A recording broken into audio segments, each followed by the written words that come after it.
Salut Haïti. Nous sommes prêts à prendre ce voyage avec vous, même si c'est virtuel. Gigi nous dit le chemin pour faire d'Haïti une zone bleue, est long, et semé d'embûches. Embarquons avec un cœur lourd, mais déterminé, et écoutons les conseils de Gigi pour essayer d'apporter un peu de lumière à Haïti. Nous rêvons tous d'une zone bleue, mais la réalité est que la violence nous entoure et que la sécurité nous fait défaut. Les nouvelles de l'actualité sur Haïti sont déchirantes. Les meurtres et les actes de pillage se multiplient, mettant en péril les efforts des agences gouvernementales et humanitaires. La violence des gangs est omniprésente, causant des pénuries alimentaires et une insécurité qui ne cesse de croître. Notre histoire est une litanie de pauvreté, de dettes insurmontables, de violences et de troubles politiques depuis notre indépendance en 1804. Aujourd'hui, des gangs armés tiennent une grande partie de Port-au-Prince dans leur poigne de fer, rendant la situation désespérément critique. Le premier ministre Ariel Henry, impopulaire, a consenti à démissionner, face à cette crise, en attendant qu'un gouvernement de transition soit formé par d'autres nations des Caraïbes et des acteurs internationaux, y compris les États-Unis. Cette décision suscite la colère et la tristesse chez ceux qui croient que les solutions doivent venir des Haïtiens eux-mêmes, sans cette ingérence continue de l'étranger avec ses tendances néocoloniales depuis que la nation a proclamé son indépendance. Montez à bord et écoutez ce que Gigi a à dire sur tout ça. Embarquement immédiat. Tous à bord.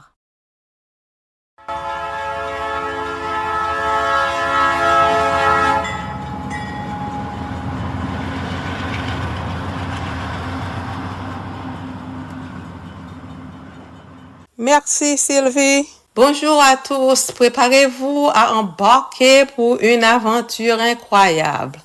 Nous vous souhaitons la bienvenue en Haïti, même si c'est virtuel, où notre mission essentielle nous attend. Aucun défi n'est trop grand ou trop petit pour les incroyables 29ers que nous sommes. La complexité de la situation en Haïti pèse lourd sur nos cœurs. Mais nous sommes confrontés à une question cruciale. Faut-il une intervention internationale urgente pour soulager la souffrance du peuple haïtien? Il est impératif d'agir pour résoudre cette crise et aider le pays à se relever malgré le poids accablant de la tristesse. Cependant, les solutions réelles doivent venir des Haïtiens eux-mêmes. En tant que 29ers, nous croyons fermement qu'il est important de prendre soin de nous-mêmes et de notre planète tout en s'amusant. Alors, montez à bord du train et travaillons ensemble pour faire Haïti une zone de paix, la zone bleue. Êtes-vous prêts? Rejoignez-nous et faisons l'histoire ensemble. Attachez vos ceintures. Notre itinéraire d'aujourd'hui nous amène dans un voyage passionnant pour explorer l'histoire fascinante des présidents mémorables d'Haïti. Tout le monde à bord. Dr. G. Bonjour, chers membres de Forever 29. Bienvenue à nouveau à bord du train Forever 29 où nous poursuivrons notre voyage à travers le magnifique et exotique pays d'Haïti. Notre objectif est de découvrir les trésors cachés, de raviver l'esprit du pays et de créer des souvenirs inoubliables. Êtes-vous prêts à nous rejoindre dans cette aventure palpitante? Moi, je le suis. Attachez vos ceintures.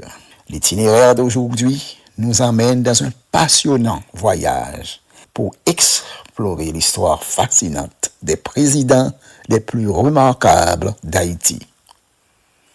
Le trajet peut être carotteux, mais cela en vaut la peine. Haïti a connu une série de présidents peu impressionnants. Il y avait cependant d'autres qui furent notables. Revenons en arrière pour explorer certains des remarquables dirigeants anciens dans l'histoire d'Haïti.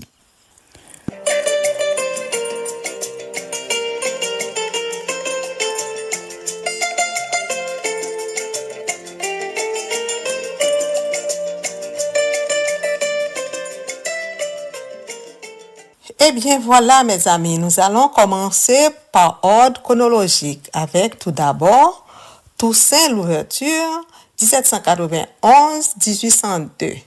Il fut le précurseur de la révolution haïtienne contre la domination coloniale française et l'esclavage, faisant Haïti la première nation indépendante en Amérique latine et dans les Caraïbes. Cette révolution a marqué la première révolte d'esclaves réussie de l'histoire. Aujourd'hui, aux côtés de Jean-Jacques Dessalines, Toussaint Louverture est considéré comme l'un des pères d'Haïti. Sa vie et son combat ont laissé une empreinte indélébile. Jean-Jacques Dessalines, 1804 à 1806. Le 1er janvier 1804, il a déclaré l'indépendance et la souveraineté d'Haïti après avoir vaincu les forces françaises. En tant que premier dirigeant d'Haïti indépendante, il s'est proclamé empereur. Aujourd'hui, Jean-Jacques Dessalines est considéré comme un héros national en Haïti, ayant joué un rôle crucial dans la libération de son peuple et la naissance de la première République noire indépendante.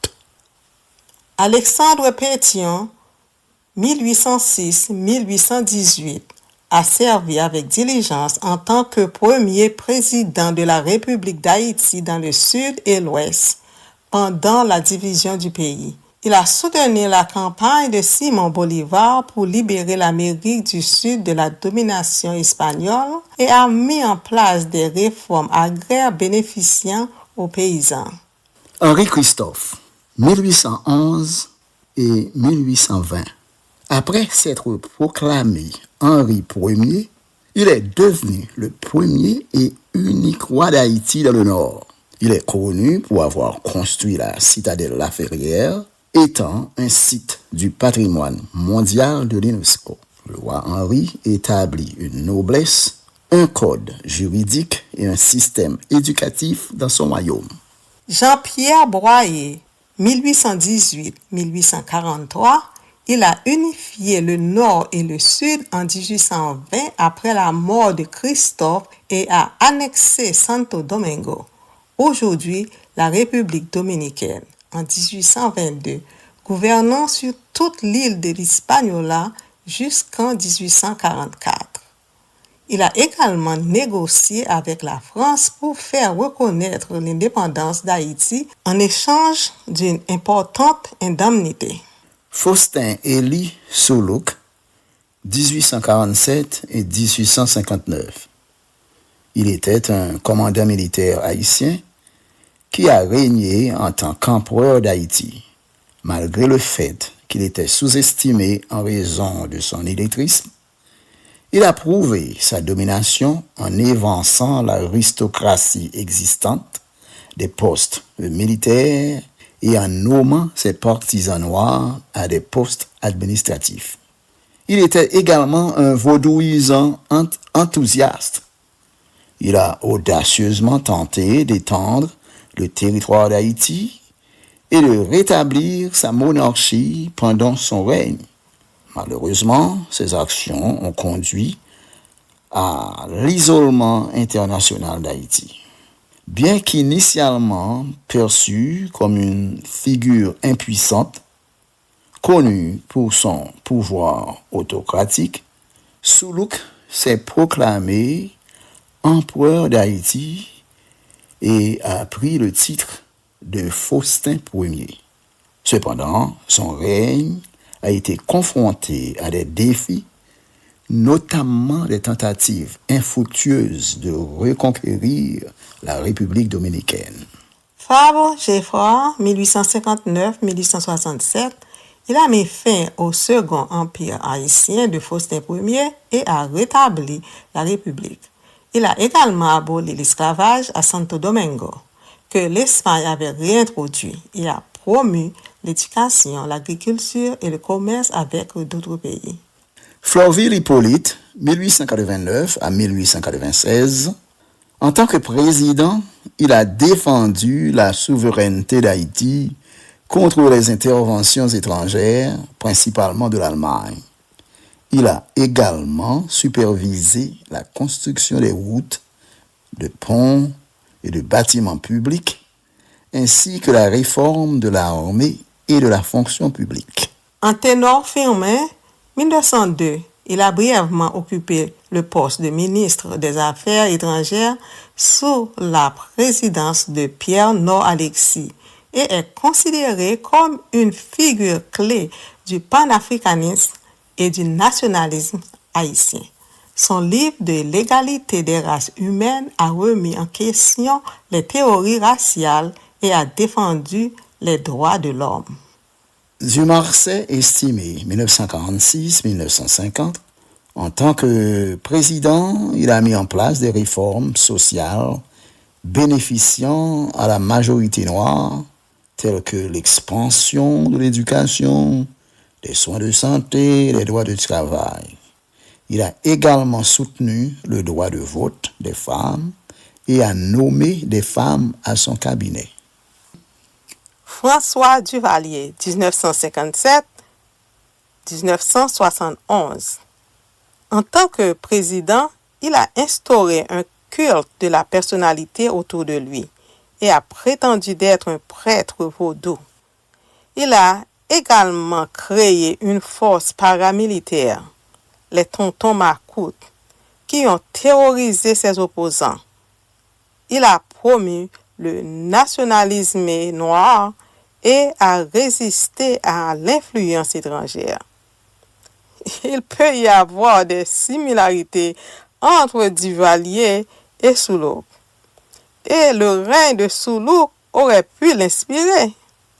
Passons maintenant à Jean-Bertrand Aristide, de 1991 à 1994 et de 1994 à 1996. Ensuite, de 2001 à 2004. Premier président démocratiquement élu d'Haïti, il a milité pour la justice sociale, les droits de l'homme et la démocratie. Il a été renversé 2 fois par des coups d'État militaires et est revenu au pouvoir avec l'intervention internationale. Il a également été accusé de corruption, de violence et de trafic de drogue. René Préval, 1996-2001,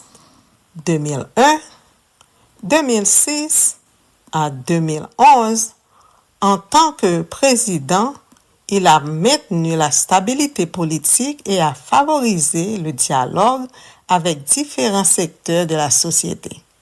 Il a également mis en œuvre des réformes économiques, des projets d'infrastructure et des politiques environnementales.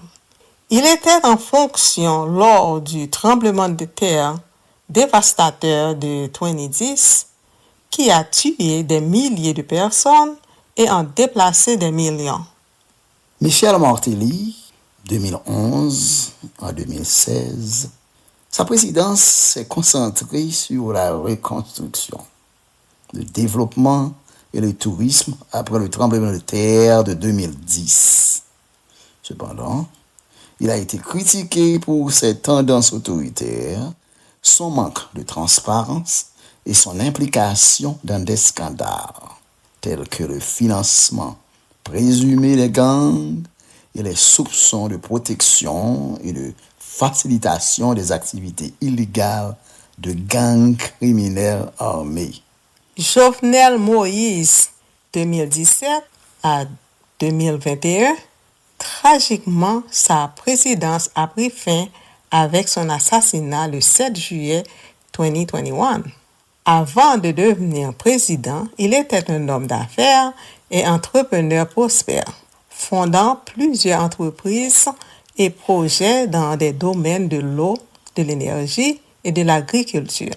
Il a fait face à des manifestations et des troubles en raison d'allégations de corruption, de fraude et de violations constitutionnelles.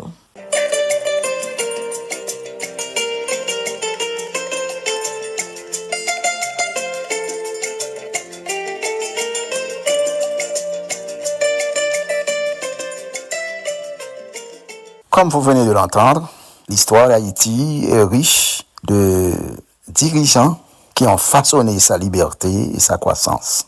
Toussaint Louverture a initié la révolution haïtienne, Jean-Jacques Dessalines a déclaré l'indépendance et Alexandre Pétion a soutenu Simon Bolivar de l'Amérique latine. Henri Christophe et Jean-Pierre Boyer ont uni la nation.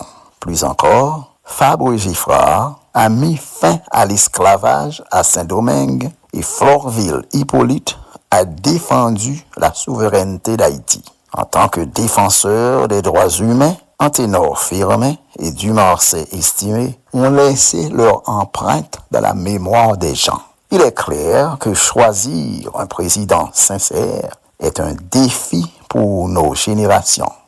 Que ce soit les baby boomers, la génération X ou les milléniaux, tous semblent confrontés à cette difficulté.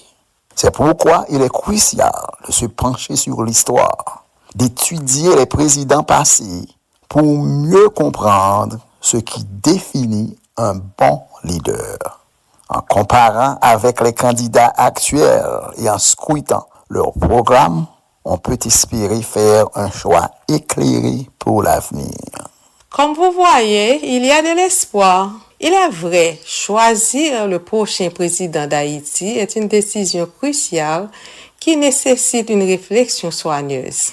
Le président joue un rôle important dans la gouvernance et la représentation du pays, tant au niveau national qu'international. Il est responsable de prendre des décisions politiques importantes et de promouvoir les relations internationales grâce à des traités et des accords. Par conséquent, élire la bonne personne est crucial pour l'avenir du pays. Alors, il est essentiel de réfléchir au leadership des anciens présidents afin d'améliorer les performances du pays. En tant que citoyen haïtien, vous avez une responsabilité importante dans la façon dont votre nation évolue. Pour garantir la sélection du meilleur candidat à la présidence, il est crucial que vous posiez des questions stimulantes, évaluez soigneusement leurs capacités et évitiez de répéter les erreurs du passé.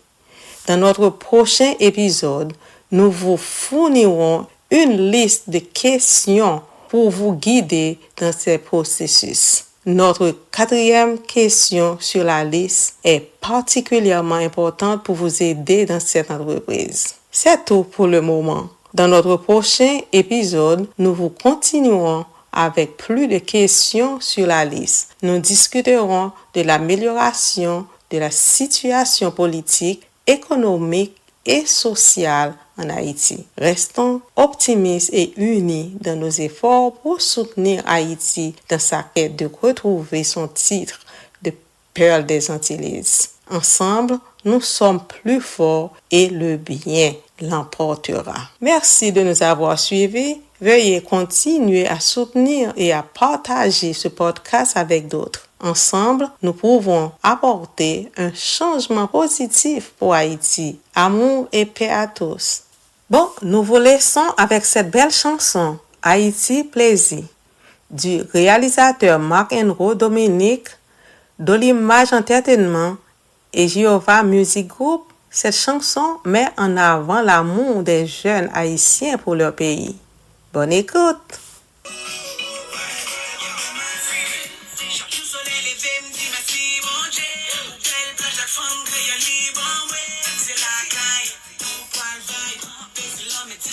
Plaisir,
je le plaisir la caille moins.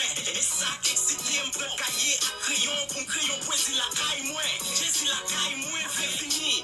Lire marqué Jésus la caille moins, vrai fifli. Voici un crazy la caille moins, pas trop presse, livre les fili. Yo gagne, pas fait presser, pas fait stresser. Yo plaisir là. Yo gagne, pas mode si c'est vrai. Tout ne fait que c'est vrai, les gars de crazy là.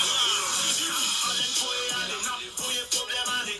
Plaisir à démarrer, ça mourir si pas qu'à aller. Quand on coupe petit obéit, fait fait si la fini belle. La mécho la godélie, n'a fait recherche criminelle. Mais côté fili belle, vivre la série belle. Et pour nous pour français, t'as les autres la finitrice. Dans des développes, c'est suisse, c'est bon à l'infinitif. Ou pas point dans finitrice, fini.